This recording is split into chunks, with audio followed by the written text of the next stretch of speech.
సంగారెడ్డి జిల్లా సదాశివపేట పట్టణంలో 1వ వార్డులో కాంగ్రెస్ అభ్యర్థి పిల్లోడి విశ్వనాథం ఇంటింటి ప్రచారం నిర్వహించారు. ఇంతకు ముందు మా అమ్మను 2 సార్లు గెలిపించారు. ఇప్పుడు నన్ను ఆశీర్వదించి భారీ మెజార్టీతో గెలిపించాలని 1వ వార్డు ప్రజలను కోరారు. ఇప్పుడు కాంగ్రెస్ పార్టీ నుంచి పోటీ చేస్తున్నారని, గవర్నమెంట్ మనదే కాబట్టి మన వార్డును అభివృద్ధి చేసుకుందామని అన్నారు. మీకు ఎల్లవేళలా అందుబాటులో ఉండి వార్డును అభివృద్ధి చేస్తానని పిల్లోడి విశ్వనాథం హామీ ఇచ్చారు.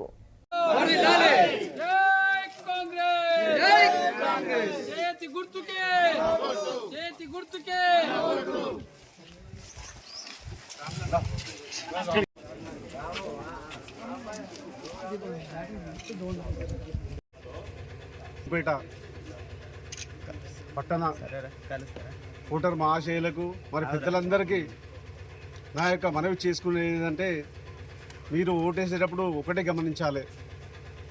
నేను పెద్దలందరికీ ఒకటి విన్నవించుకుంటున్నా, దయచేసి ఒక్కసారి ఓటు అనేది చాలా విలువైనది.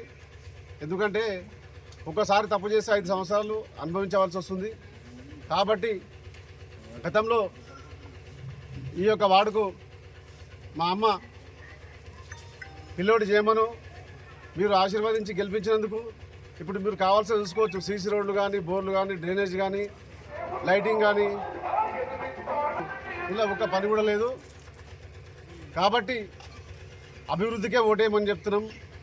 అధికారం కూడా కాంగ్రెస్దే ఉంది. కాబట్టి ఈ యొక్క స్థానికంగా సదాశివపేటలో స్థానిక ఎమ్మెల్యే, బీఆర్ఎస్ ఎమ్మెల్యే, నేను కూడా బీఆర్ఎస్లో ఉండి 9 సంవత్సరాలు, స్థానిక ఎమ్మెల్యే చింతా ప్రభాకర్ గారు ఒక్కసారి ఈ పాతకేరికి వచ్చి ఆయన మనస్ఫూర్తిగా ఆయన ఏమేమి అభివృద్ధి చేసిందనేది, ఆయన సొంత నిధులతోటి ఏం పని చేసిందని చెప్పేసి ఒక్కసారి ఇక్కడ వచ్చి ఆయన చెప్తే కూడా మేము చాలా సంతోషపడతాం. ఇప్పుడు మళ్ళీ కూడా గెలిచిండు. ఇప్పుడు కూడా చెప్తున్నా, మళ్ళీ తన ఇంటికి వెళ్తే ఏమంటున్నా అంటే 3 సంవత్సరాల దాకా నా ఇంటికి రాకుండి, నేను అధికారంలో లేను గెలిచిన కానీ, కాబట్టి మా ఇంటికి రాకుండి మీరు అభివృద్ధి గురించి నాకు అడగకండి, 3 సంవత్సరాల తర్వాత రండి అంటుడు.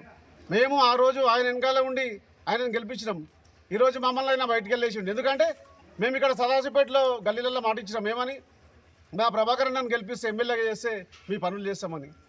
అయితే మేము ఏ విధంగా అయితే మేము వాళ్ళకి మాట ఇచ్చినామో ఆ మాటను మేము ప్రభాకర్ గారికి అడుగుదామని అనుకుంటే మమ్మల్ని బయటికి వెళ్ళవేసింది ఈరోజు. ఎందుకంటే ప్రశ్నించేవాడు ఆయన దగ్గర ఉండొద్దు. ఎవరు కూడా ప్రశ్నించేవాడిని మెడలు బట్టి బయటికి దొబ్బుతాడు ఆయన. సదాశివపేట పట్టణ ప్రజలందరూ తెలిసిందే. దయచేసి అభివృద్ధికే ఓటేయండి. కాబట్టి చెప్తున్నా, నేను మీ అందరు కూడా విన్నవించుకునేది ఆలోచన చేయండి. మీరు ఆలోచన చేసి ఓటేయండి. కాబట్టి తాను కూడా 2 సార్లు గెలిచిండు ఎమ్మెల్యే. ఒకసారి చెప్పానండి సదాశివపేటకి ఏం చేసిండు అని చెప్పేసి. జగ్గారెడ్డి గారు ఏం చేశాడని సదాశివపేట పట్టణ ప్రజలందరికీ తెలుసు. ఆయన ఈరోజు ఓడిపోతే కూడా ఏమేమి చేస్తున్నాడని తెలుసు. ఆయన అధికారంలో లేనప్పుడు జగ్గారెడ్డి గారు మా అధికారంలో లేదని చెప్పేసి బయట కూర్చులేడు.